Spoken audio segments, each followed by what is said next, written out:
আসসালামু আলাইকুম। আশা করি সবাই ভালো আছেন। আমিও আল্লাহর রহমতে খুবই ভালো আছি। তো আজকের আমাদের লেকচারটা হবে একাদশ দ্বাদশ শ্রেণীর আইসিটি বিষয়ের ৩য় অধ্যায়ের নাম্বার সিস্টেমের উপরে। তো এই নাম্বার সিস্টেমটা আমাদের একাদশ দ্বাদশ শ্রেণীর জন্য খুবই ইম্পর্টেন্ট। এখান থেকে 10 মার্ক পরীক্ষায় অবশ্যই আসে এবং কি বিসিএস সহ অন্যান্য চাকরির পরীক্ষাও এই টপিকস থেকে প্রশ্ন আসে।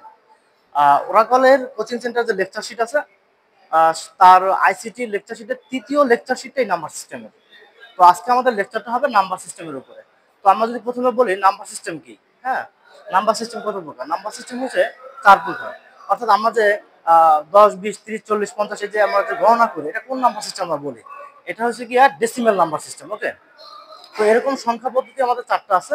একটা বাইনারি নাম্বার সিস্টেম, একটা হচ্ছে গিয়া অক্টাল নাম্বার সিস্টেম, আর একটা ডেসিমেল নাম্বার সিস্টেম, আর একটা হচ্ছে হেক্সাডেসিমেল নাম্বার সিস্টেম। তো আমরা জানবো যে হেক্সাডেসিমেল কাকে বলে, অক্টাল কাকে বলে, বাইনারি কাকে বলে, তারপরে আমরা ডেসিমেল কাকে বলে। তো আমি যদি সংখ্যাটা বলি, বাইনারি নাম্বার সিস্টেমে আমাদের সংখ্যা পদ্ধতি 4টা। আমার সংখ্যা পদ্ধতি হচ্ছে গিয়া 4 প্রকার। সংখ্যা পদ্ধতি কত প্রকার? 4 প্রকার। ঠিক আছে, আমার প্রথম সংখ্যা পদ্ধতি হচ্ছে binary number system. Binary number system. 2 হচ্ছে গিয়া অক্টাল নাম্বার সিস্টেম। 3 হচ্ছে গিয়া দশমিক নাম্বার সিস্টেম। 4 হচ্ছে হেক্সাডেসিমেল নাম্বার সিস্টেম। ওকে, আচ্ছা, এখন এই যে বাই বাই মানে হচ্ছে গিয়া 2, বাই মানে কত? 2।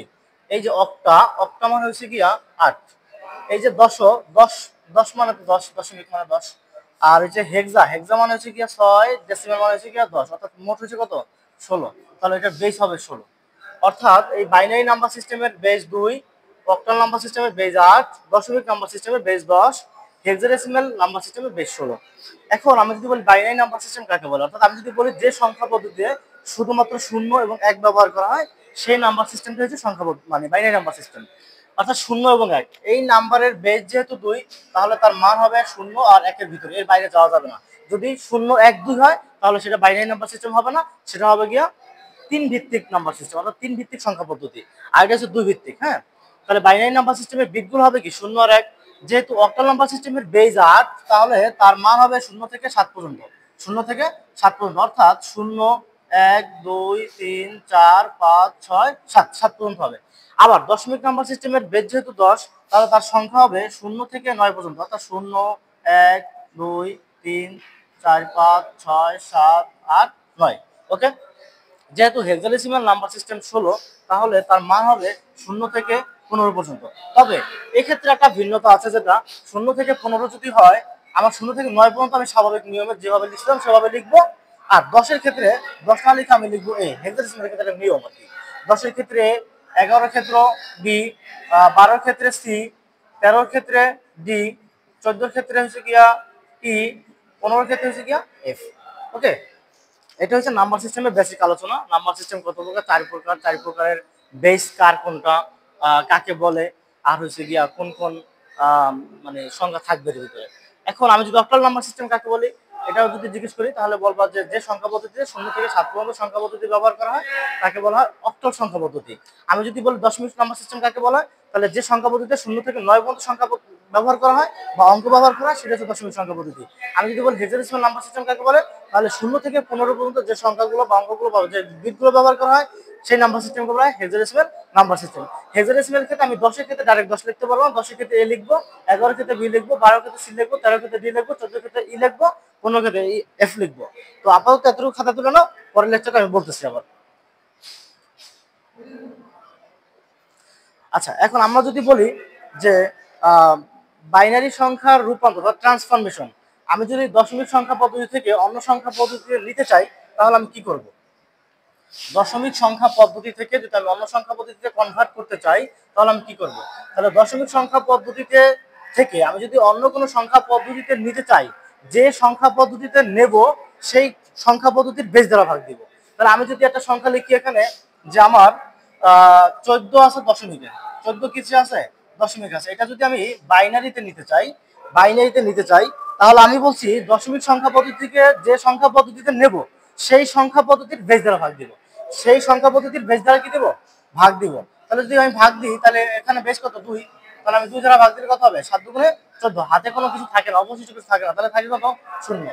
ওকে, আবার আমি যদি 2 দ্বারা ভাগ দিই তাহলে 3 দুগুণে 6, হাতে কত থাকে আমার 1, তাহলে এই 1 অবশিষ্টটা আমার এখানে বসাতে হবে। অর্থাৎ আমার 3 দুগুণে 6 আর এটার সাথে যোগ করে আমার এই সংখ্যাটা আসতে হবে, 3 দুগুণে 6 আর 1 7, 7 দুগুণে 14 আর 0 কত 14, এইভাবে আসতে হবে। ওকে, আবার যদি আমি 2 দ্বারা ভাগ দিই তাহলে 2 3 এর মধ্যে একবার যা, হাতে থাকে কত 1, আবার যদি 2 দ্বারা ভাগ দিই তাহলে কত হবে 0 1, কেন 0 1 আমি যে কথা বলছি 2 এর 0 0 যোগ 1 করতে হবে, এই 1, 2 1 এ 2 আর 1 কত 3, 2 এর 0 0 আর 1 কত 1, এটা মিলাইতে হবে। ওকে, এখন কথা হচ্ছে আমি এখন কিভাবে লিখব, এখন আমি আমার এটা হচ্ছে নিচের দিকে হচ্ছে এমএসবি মান, উপরের দিকে হচ্ছে এলএসবি মান, অর্থাৎ নিচ থেকে আমি উপরের দিকে লিখব। তাহলে কিভাবে হয় 14 10 হবে 1 1 1 0 1 1 1 0, এটা হচ্ছে আমার 14 বাইনারি মান, এটা হচ্ছে আমার 14 বাইনারি মান। এখন আমি যদি এটা অন্যটা নিয়মে করতে চাই, এটা একটা রিদম আছে, বিসিডি কোড যেটাকে বলা হয়, এটা আমরা আরো পরে শিখবো। তো আপাতত 1 2 4 8 16 32 এরকম একটা রিদম আছে, 64 128 256 এরকম একটা রিদম আছে, সেই রিদমও আমরা এই অঙ্কগুলো করতে পারি। দেখো এখানে আমার 14 ছিল, 14 ছিল, এখন এইটা কোন কোন সংখ্যা ধারা যোগ দিলে আমার 14 হবে। দেখো 8 আর 4 12 আর 2 কত 14, এই তিনটা ধারা মিলছে, এটা কিন্তু আমার লাগে না, এটা আমার কি লাগে না। তাহলে আমার যেগুলো লাগবে সেগুলোর নিচে 1 বসাবো, তাহলে আমি 1 বসাইলাম, এটা লাগে না, এটা 0 বসাইলাম, তাহলে আমার কি হলো হয়ে গেল বাইনারি। আমি সহজ নিয়মে করতে পারবো, আবার আমি বোটকাট নিয়মে করতে পারবো, বড় নিয়মে করতে পারবো, শর্টকাটে করতে পারবো, আবার এটা আমি ক্যালকুলেটরের মাধ্যমে করতে পারবো। ঠিক আছে, তো আশা করি ডেসিমেল থেকে বাইনারিটা সবাই বুঝতে পেরেছে।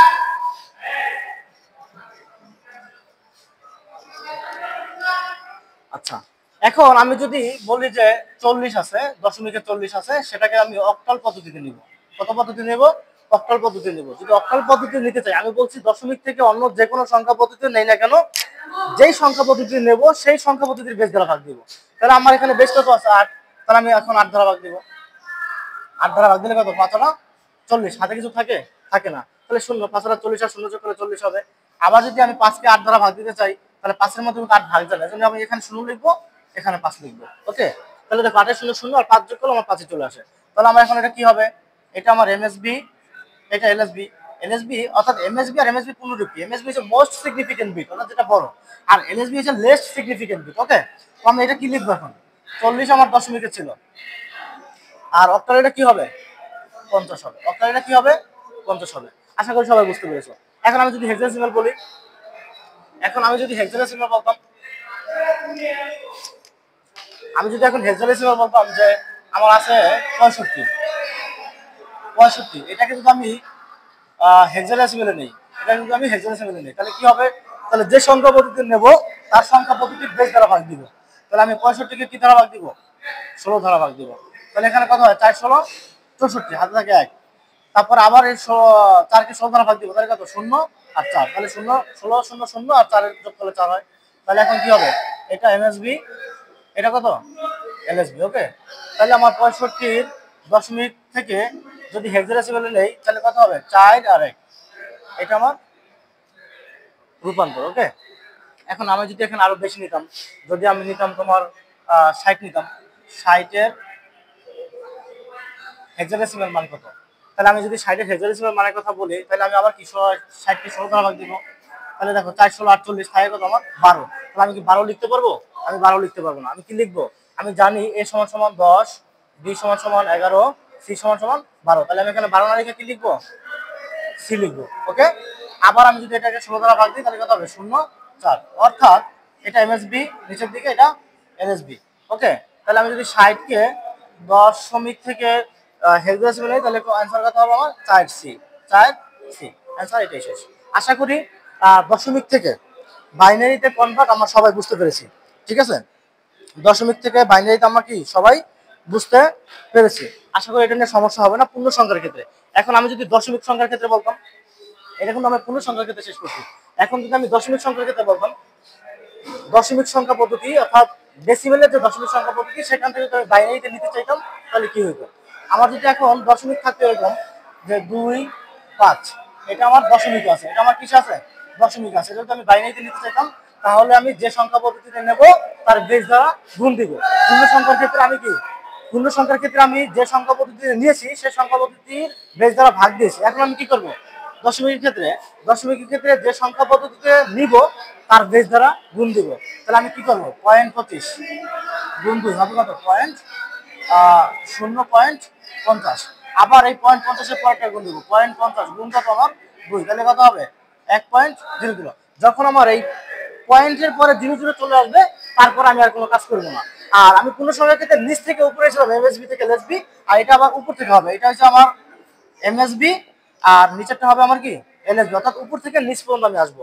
তাহলে আমার 0.25 যেটা আমি লিখছি, 0.25 দশমিক থেকে আমি যদি বাইনারিতে নিতে চাই, তাহলে আমার কথা হবে 0.01, অর্থাৎ উপর থেকে আমার নিচ পর্যন্ত আসতে হবে।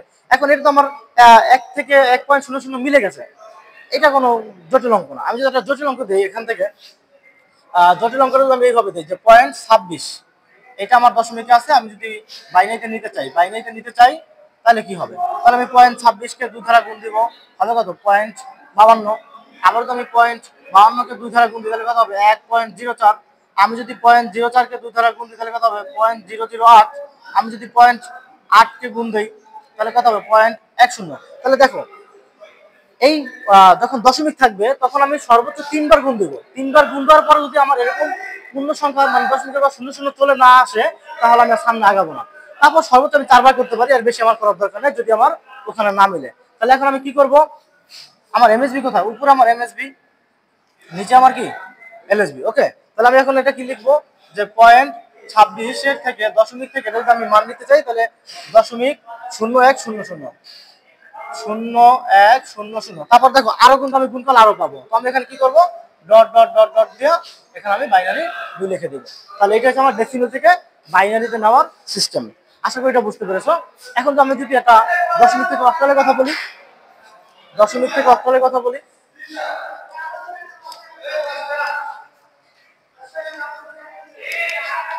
আমি যদি বলি দশমিক থেকে অক্টাল, আমি যদি বলি 252, এটা আমার দশমিকে আছে, এটা আমার কি করতে হবে? অক্টাল করতে হবে। তাহলে আমি কি করব? দশমিক থেকে যদি আমি ডেসিমেল দশমিক থেকে যদি আমি অক্টালে নিতে চাই, তাহলে অক্টালের ওই বেস ধরে গুণ করতে হবে। তাহলে আমার প্রথম কাজ কি? 2.52 গুণ কত আমার? 8। তাহলে 8 যদি হয় তাহলে আমার কি হবে?